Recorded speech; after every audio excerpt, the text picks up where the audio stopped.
আসসালামু আলাইকুম, স্বাগত জানাচ্ছি আরটিভির মধ্যাহ্নের সংবাদে। আপনাদের সাথে আছি আমি পারভিন মিতু। বিএনপির স্থায়ী কমিটির সদস্য সালাউদ্দিন আহমেদ বলেছেন, গণভোটের মধ্য দিয়ে সংবিধান সংশোধন ও আইন করা সম্ভব নয়, প্রয়োজন নির্বাচিত সংসদ। তিনি বলেন, কোনো আইন বা আদেশ দিয়ে যেন সংসদের সার্বভৌমত্বে হস্তক্ষেপ করা না হয়, সে ব্যাপারে সতর্ক থাকতে হবে। সকালে জাতীয় জাদুঘরের সামনে নারী ও শিশু অধিকার আয়োজিত সমাবেশে তিনি এসব কথা বলেন। সালাউদ্দিন আহমেদ আরও বলেন, স্বাক্ষরিত জুলাই সনদের বাইরে জোর করে কিছু চাপিয়ে দেওয়া হলে জনগণ তা বিবেচনা করবে। ধর্ম নিয়ে যারা ব্যবসা করে তারা দেশের নারী সমাজের অগ্রগতি থামিয়ে দিতে চায় বলে মন্তব্য করেন তিনি।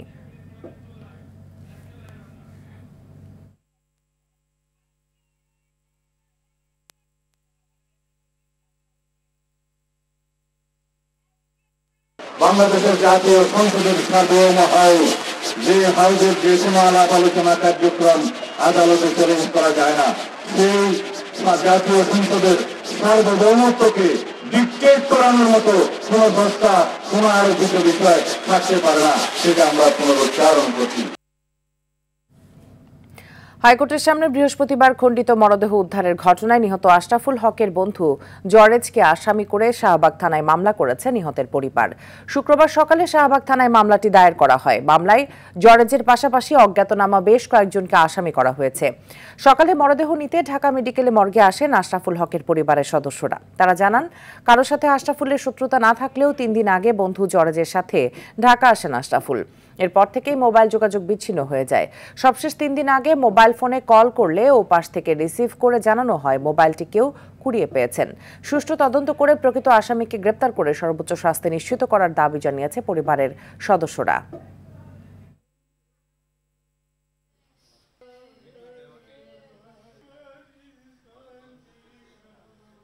যেদিন ঘটনা ঘটছে তার আগের দিন আছে বিকেল 5টায় আমার বোনের সঙ্গে নাকি কথা হয়েছিল যে কেমন আছেন নাই, এই আর কি। আর ওনার আব্বা মেডিকেলে ছিল, বলছে যে আব্বা কি গেছে না, আছে বলছে যে হ্যাঁ আছে, এই পর্যন্ত।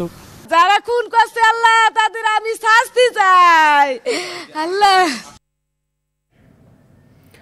বিষয়টি নিয়ে আরো তথ্য জানতে আমরা সরাসরি চলে যাচ্ছি শাহবাগ থানায়। সেখানে রয়েছেন আমাদের সহকর্মী দীপ্ত চন্দ্র পাল।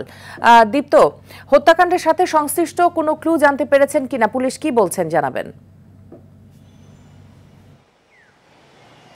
মিতু, যেমনটি বলছিলেন যে আজকে সকালে পরিবারের লোকজন শাহবাগ থানায় এসেছিলেন এবং তারা কিন্তু অজ্ঞাতনামা কয়েকজন ব্যক্তির নামে মামলা করেছেন। আমরা কিছুক্ষণ আগেই এখানকার যিনি ভারপ্রাপ্ত কর্মকর্তা ওসি রয়েছেন তার সঙ্গে কথা বলেছি। তিনি যেটি জানিয়েছেন, যেহেতু মামলাটি মাত্র হলো এবং ঘটনা গতকালকে বিকেলের পরের ঘটনা, তাই এখনই তদন্তের স্বার্থে কিছু বলা যাচ্ছে না। তবে তদন্তের পরে যে মামলার জট সেটি খুলবে। তবে প্রাথমিকভাবে ধারণা করা হচ্ছে হয়তো যেহেতু এই যিনি মারা গিয়েছেন আশরাফুল আলম, তিনি কিন্তু কারণ বাজার সহ বিভিন্ন এলাকায় ব্যবসা করতেন, কাঁচামালের ব্যবসা করতেন এবং তার বাড়ি রংপুরের বদরগঞ্জে। তিনি ব্যবসায়িক টাকা নেয়ার জন্যই তার যে বন্ধু জর্জ, তার সাথেই কিন্তু ঢাকায় এসেছিলেন গত মঙ্গলবার এবং আসার পর থেকেই আসলে তিনি নিখোঁজ অবস্থায় আছেন। গত ঘটনা ঘটার আগের দিন বিকেল 5টা পর্যন্ত তার স্ত্রীর সঙ্গে কথা হয়। তারপর থেকে কিন্তু তার ফোনে আর যোগাযোগ করতে পারেনি তার পরিবারের স্বজনরা।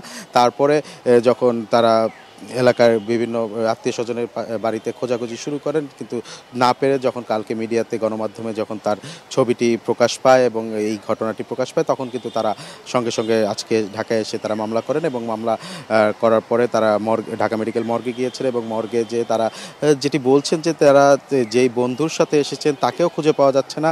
ওই ঘটনার পর থেকে তারা তাকেই মূলত সন্দেহ করছেন এবং তারা বারবারই বলছেন তাকে ধরা গেলেই আসলে মূল আসামি এর খোঁজ পাওয়া যাবে। এবং আমি একটু বলে রাখি, আশরাফুল আলমের 2টি সন্তান রয়েছে। একটি ছেলে সন্তানের 12 বছর আর মেয়ে সন্তান 7 থেকে 8 বছর, এমনটি জানিয়েছেন তার পরিবারের স্বজনরা, এমনটি জানিয়েছে। এবং তারপরে আমরা শাহবাগ থানায় এসেছি, থানার ওসি বললেন যে মামলা নেওয়া হয়েছে এবং তদন্ত ইতিমধ্যে শুরু হয়ে গেছে এবং তদন্তের পরে আসলে মূল ঘটনা জানা যাবে যে কয়জন আসামি জড়িত বা কেন এই ঘটনাটি ঘটলো, সেটি আসলে তদন্তের পরে জানা যাবে। তো মিতু, এই ছিল আমার কাছ থেকে শাহবাগ থানা থেকে সবশেষ তথ্য। মিতু, ধন্যবাদ আপনাকে আমাদের সাথে যুক্ত হওয়ার জন্য। এদিকে রাজশাহীতে বাসায় ঢুকে বিচারকের ছেলেকে ছুরিকাঘাতের পর অতিরিক্ত রক্তক্ষরণে তার মৃত্যু হয়েছে বলে জানিয়েছেন ময়নাতদন্তকারী চিকিৎসক। সকালে রাজশাহী মেডিকেল কলেজ মর্গে তাওসিফের ময়নাতদন্তের পর ফরেনসিক মেডিসিন বিভাগ প্রধান মোহাম্মদ কফিল উদ্দিন বিষয়টি নিশ্চিত করেছেন।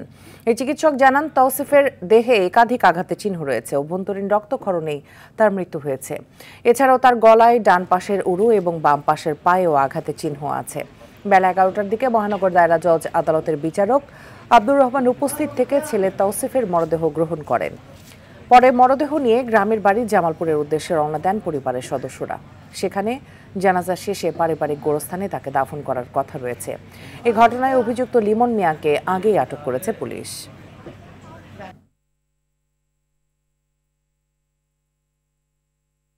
ডিসিজড বডিতে ধারালো এবং মাথা, চোখা মাথা এবং ধার আছে, এরকম একটা উইপনের আঘাত মনে হয়েছে।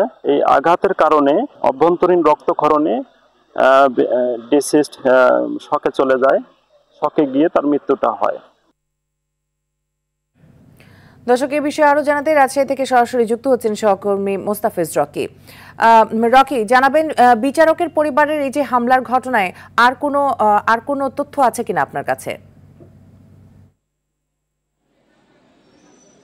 মিতু, কিছুক্ষণ আগেই নিহত তাওসিফের যে ময়নাতদন্ত সেটি সম্পন্ন হয়েছে এবং এরই মধ্যে গোসল শেষে এখন কিন্তু আমরা দেখতে পাচ্ছি যে লাশবাহী যে গাড়িটি রয়েছে সেই লাশবাহী গাড়িতে নিহত তাওসিফের যে নিথর মরদেহ রয়েছে সেটি কিন্তু এখন তোলার যে প্রক্রিয়া সেটি করছেন। এবং কিছুক্ষণ আগেই দেখেছি যে তাওসিফের মা, যিনি এই ঘটনায় গুরুতর আহত অবস্থায় রাজশাহী মেডিকেল কলেজ হাসপাতালে চিকিৎসাধীন অবস্থায় রয়েছেন, তাকেও এই মডার্ন যে মর্চুয়ারি রয়েছে সেখানে কিন্তু নিয়ে আসা হয়েছিল এই শেষবারের মতো তাওসিফকে দেখার জন্য।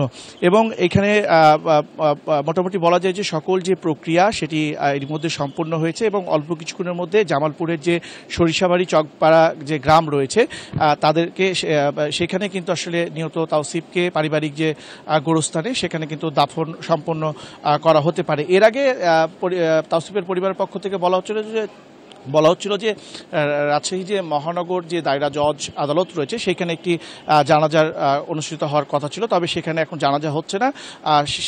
জানাজাটি আসলে জামালপুরেই পারিবারিক সিদ্ধান্তে হচ্ছে, এমনটি আমাদেরকে আসলে জানানো হয়েছে। এবং আপনি দেখতেই পাচ্ছেন যে এই মুহূর্তে কিন্তু তাওসিফের যে পরিবারের যারা সদস্য রয়েছেন তারা কিন্তু এই মডার্ন যে মর্চুয়ারি রয়েছে সেখানে তারা সেই মরদেহটি নেওয়ার জন্য অপেক্ষা করছেন। এরই মধ্যে আমরা এই যে হত্যাকাণ্ডটি ঘটনা ঘটেছে, আমরা পুলিশের সাথেও কথা বলেছি, তারাও এটি এখন পর্যন্ত পরিষ্কারভাবে জানাতে পারেনি যে কি কারণে এই হত্যাকাণ্ডের ঘটনাটি ঘটেছে। তবে তারা বলছেন লিমন মিয়ার সাথে তাওসিফের যে মা রয়েছেন তার আগে থেকেই কিন্তু একটি যোগাযোগ ছিল, তারা এমনটি আসলে জানিয়েছেন। এছাড়াও আমরা ফরেনসিক বিভাগের যিনি প্রধান রয়েছেন চিকিৎসক কফিল উদ্দিন, তিনি আমাদেরকে জানিয়েছেন যে তাওসিফের মূলত মৃত্যুর যে কারণ তারা একটি বিষয় তারা এটি দেখেছে নির্ধারণ করে, সেটি হচ্ছে যে অভ্যন্তরীণ যে রক্তক্ষরণ সেটি তারা বলছেন। এছাড়াও তিনি বলছেন যে এখনও পুরোপুরি যে ময়না তদন্ত শেষে আসলে তারা বলতে পারবেন যে প্রকৃত পক্ষে কি ধরনের ইনজুরি মূলত তাওসিফের যে মৃত্যু ঘটেছে। জি, অসংখ্য ধন্যবাদ আপনাকে। রাজধানী মিরপুর বেড়িবাঁধ এলাকায় দাঁড়িয়ে থাকা একটি বাসে আগুন দিয়ে পালানোর সময় স্থানীয়দের ধাওয়া খেয়ে নদীতে পড়ে সাইয়াফ নামে এক কলেজ শিক্ষার্থীর মৃত্যু হয়েছে। এ সময় ঘটনাস্থল থেকে নিহত সাইয়াফের বন্ধু রুদ্র মোহাম্মদ নাহিয়ান আমির সানিকে আটক করেছে পুলিশ। বৃহস্পতিবার রাতে শাহআলী থানাধীন উত্তর নবারের বাঘ সোহেল ইঞ্জিনিয়ারিং ওয়ার্কশপের পাশে এই ঘটনা ঘটে। নিহত সাইয়াফ নেভাল একাডেমি কলেজের শিক্ষার্থী ও আটক হওয়া সানি ইংরেজি মিডিয়াম একাডেমিয়ার শিক্ষার্থী বলে জানা গেছে। আগুনে পুড়ে যাওয়া বাস কিরণমালা পরিবহনের পরিচালক জানান, বেড়িবাঁধের উপর বাসটি রেখে চালক ও হেলপার খাবার খেতে গেলে দুষ্কৃতিকারীরা বাসে আগুন লাগিয়ে দেয়। পরে স্থানীয়রা ধাওয়া করলে একজনকে হাতে নাতে ধরে ফেলে এবং অপর একজন নদীতে ঝাঁপ দেয়, তবে সাঁতার না জানায় সে ডুবে মারা যায়। এ বিষয়ে ক্যামেরার সামনে কথা বলতে রাজি হয়নি পুলিশ।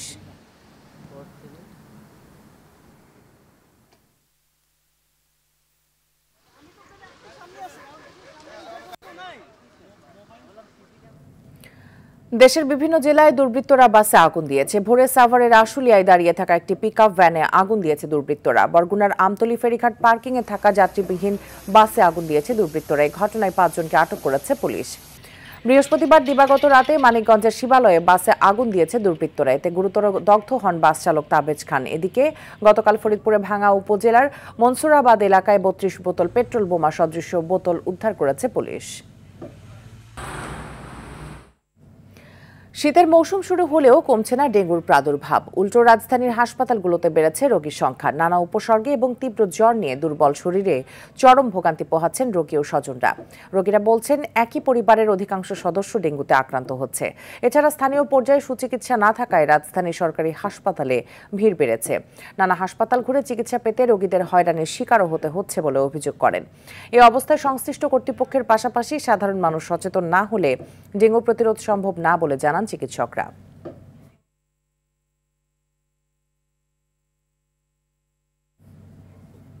দর্শক, ডেঙ্গু পরিস্থিতির বিষয়ে জানাতে রাজধানী ডিএনসিসি হাসপাতাল থেকে যুক্ত হচ্ছেন আমাদের সহকর্মী বিপুল দেবরায়।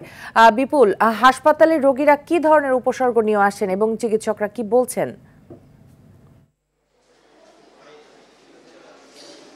তানি, আসলে গত কয়েকদিনের তুলনায় কিন্তু ডেঙ্গুর যে প্রাদুর্ভাবটি বেড়েছে সেটা আমরা হাসপাতালের চিত্রে এসে দেখতে পেয়েছি। বিশেষ করে এই যে করোনা মহাকালী বিশেষায়িত যে হাসপাতালটি রয়েছে সেটি একেবারে কারায় পূর্ণ রয়েছে। অর্থাৎ এখানে পুরুষ ওয়ার্ড হতে শুরু করে মহিলা ওয়ার্ড এবং শিশু ওয়ার্ডগুলো কিন্তু একেবারে ভিড় লেগে গেছে। এবং যেটা বলতে চাচ্ছি সেটা হচ্ছে এখানের সিটের বাইরেও কিন্তু রোগীরা বারান্দায় চিকিৎসা নিচ্ছে। অর্থাৎ গত কয়েকদিনের তুলনায় আমরা দেখেছি যেটা সেটি সেই ক্ষেত্রে চিকিৎসকরা বলছেন যে আসলে রোগীদের যে চাপ সেটি কিন্তু বৃদ্ধি পেয়েছে। বিশেষ করে রাজধানীর বাইরে থেকেও রোগীরা আসতে শুরু করেছে এবং বিশেষ করে নারায়ণগঞ্জের রোগী আমরা সবচেয়ে বেশি দেখছি। এবং এখানকার যে রোগীরা রয়েছেন তারা বলছেন যে আসলে তাদের নানা উপসর্গ নিয়ে আসছেন। অর্থাৎ জ্বর, তীব্র পেট ব্যথা এবং বমি হতে শুরু করে নানা লক্ষণ তাদের মধ্যে দেখা গিয়েছে এবং সেই লক্ষণগুলো নিয়ে তাদের হাসপাতালে ভর্তি হচ্ছেন। তবে তারা বলছেন যে স্থানীয় পর্যায়ে যে হাসপাতালগুলো রয়েছে তারা কিন্তু বিভিন্ন হাসপাতালে প্রথমে রেফার করা হয়, সেখানে তারা সঠিক চিকিৎসা না পাওয়ার কারণে কয়েকটা হাসপাতাল ঘুরতে হয়। অর্থাৎ অনেকগুলো হাসপাতাল ঘুরে ভোগান্তি নিয়ে তারপর কিন্তু এই হাসপাতালগুলোতে আসছেন এবং এদিকে তাদের যে একটি ভোগান্তি এবং হয়রানির শিকার হচ্ছেন সেটা তারা তুলে ধরেছেন। সেই সাথে তারা বলছেন যে আসলে মশক নিধনের যে বিষয়টি সিটি কর্পোরেশন এবং স্থানীয় পর্যায়ে স্থানীয় সরকার মন্ত্রণালয়ের পক্ষ থেকে এই মশা নিধনের ব্যাপারে তাদের কোনো উদ্যোগ না থাকার কারণে কিন্তু এটা প্রতিনিয়ত বাড়ছে। অর্থাৎ সচেতনতার অভাব, অন্যদিকে কিন্তু এই মশার যে প্রাদুর্ভাবটি বৃদ্ধি পাচ্ছে সেটি নিয়ে কিন্তু সরকারের পক্ষ থেকে কোনো টনক নড়ছে না। সেক্ষেত্রে এই এডিস মশার যে প্রাদুর্ভাবটি সেটা বৃদ্ধি পেয়েছে এবং তারা আমাদেরকে আরও জানিয়েছেন যে আসলে স্থানীয় পর্যায়ে যে হাসপাতালগুলো রয়েছে সেখানেও কিন্তু চিকিৎসা পাচ্ছে না এবং সুচিকিৎসা না পাওয়ার কারণে তারা কিন্তু ভিড় করতে হচ্ছে রাজধানীগুলোতে। এবং সেই সাথে এখানকার যারা ডক্টর রয়েছেন, যারা চিকিৎসক রয়েছেন তারাও বলছেন যে আসলে সচেতনতার কোনো বিকল্প নেই, সচেতনতার মধ্যে দিয়ে কিন্তু এই ডেঙ্গু প্রতিরোধ করতে হবে। সেই সাথে সরকারের দায়িত্বশীল যারা রয়েছে তাদেরকে যে কোন পদক্ষেপ গ্রহণ করতে হবে, সেই সাথে সাধারণ মানুষও কিন্তু আরও বেশি সচেতন হতে হবে এই প্রাদুর্ভাব প্রতিরোধে। তো মিতু, এই ছিল আমার কাছে সর্বশেষ তথ্য। জি, অসংখ্য ধন্যবাদ আপনাকে। রাজধানী বাজারে পেঁয়াজের সরবরাহ কমে যাওয়ায় 2 সপ্তাহে কেজি প্রতি 30 টাকা বেড়ে 100 থেকে 120 টাকায় উঠেছে। দেশি পেঁয়াজের মজুদ শেষের দিকে এবং আমদানি বন্ধ থাকায় বাজারে চাপ তৈরি হয়েছে। ব্যবসায়ীরা বলছেন নভেম্বর জুড়ে দাম ঊর্ধ্বমুখী থাকতে পারে এবং ডিসেম্বরে আগাম মুড়ি কাটা পেঁয়াজ এলে বাজার স্বাভাবিক হতে পারে। অন্যদিকে সকল ধরনের সবজির দাম 5 থেকে 10 টাকা বৃদ্ধি পেয়েছে। বিক্রেতারা বলছেন আমদানি কম থাকায় মূল কারণ। আর আলুর দাম সামান্য বাড়লেও ডিম ও মোটা চালের দাম কিছুটা কমেছে। পেঁয়াজের দাম হঠাৎ করে বেড়ে গেছে, আমাদের কিনতে অনেক অসুবিধা হয় আর কি মাঝে মাঝে। এই যে যেমন আগে নিতাম 5 কেজি, এখন নিচ্ছি মাত্র 2.5 কেজি। প্রতি সবজিতে 20 টাকা 30 টাকা কেজিতে বেড়ে গেছে। 2 সপ্তাহ আগে সিমের দাম 60 টাকা কেজি হয়েছিল, কিন্তু 60 টাকা কেজি থেকে এখন 100 টাকার উপরে আবার কিভাবে হলো? বাজার পরিস্থিতির খবর জানাতে কিশোরগঞ্জের ভৈরব থেকে সরাসরি যুক্ত হচ্ছেন আমাদের সহকর্মী সিদ্রাতুল রশিদ পিয়াল। পিয়াল, ভৈরবের নিত্যপণ্যের দাম কেমন দেখছেন? পণ্য কিনে ক্রেতারা কি বলছেন? জি, ধন্যবাদ আপনাকে। ভৈরবে এখন পর্যন্ত যে বাজার দর দেখলাম, আমি সকাল থেকে বিভিন্ন বাজার মনিটরিং করছি। শীত চলে আসছে। শীতে ভৈরবের বিভিন্ন গ্রামাঞ্চল থেকে বিভিন্ন সবজি বাজারে আসে। পরিপ্রেক্ষিতে ভৈরবের বাজারে এখন প্রচুর সবজি রয়েছে। বাজার ঘুরে দেখতে পারলাম বাজারে গত সপ্তাহের তুলনায় এবার সবজির দাম অনেকটাই কমেছে। এর মধ্যে যদি আমি শুরু থেকে বলতে চাই, গত সপ্তাহে আমাদের বাজারে কাঁচামরিচের দামটা একটু বেশি ছিল, এই সপ্তাহে কমে অনেকটাই কমেছে। যেমন গত সপ্তাহে ছিল 200 টাকা কেজি, এই সপ্তাহে বা আজকে যদি আমি বাজার দরটা বলি, আজকে 160 থেকে 170 টাকা কেজি ধরে বিক্রি হচ্ছে কাঁচামরিচ। এর ফলে বাজারে বিভিন্ন যে পণ্য আছে, কাঁচামাল আছে, যেমন প্রতি 50 টাকা করে বিক্রি হচ্ছে, মূলা আটি বিক্রি হচ্ছে 30 টাকা। সেই সাথে যে বিষয়টা ছিল যে গতকালকেও আলুর দাম ছিল 30 টাকা কেজি, যা আজকে কমে দাঁড়িয়েছে 25 টাকা। এদিকে ব্রয়লার মুরগির দাম গতকালকে ছিল 180 টাকা কেজি, আজকে তা কমে দাঁড়িয়েছে 150 থেকে 160 টাকা কেজি। তো ভৈরবের বাজার পরিস্থিতি গত সপ্তাহের তুলনায় এই সপ্তাহে অনেকটাই কমেছে। ধন্যবাদ আপনাকে। দর্শক, মধ্যাহ্নের সংবাদ এ পর্যন্তই। দুপুরের সংবাদ 2:45 দেখার আমন্ত্রণ রইল। ধন্যবাদ সবাইকে।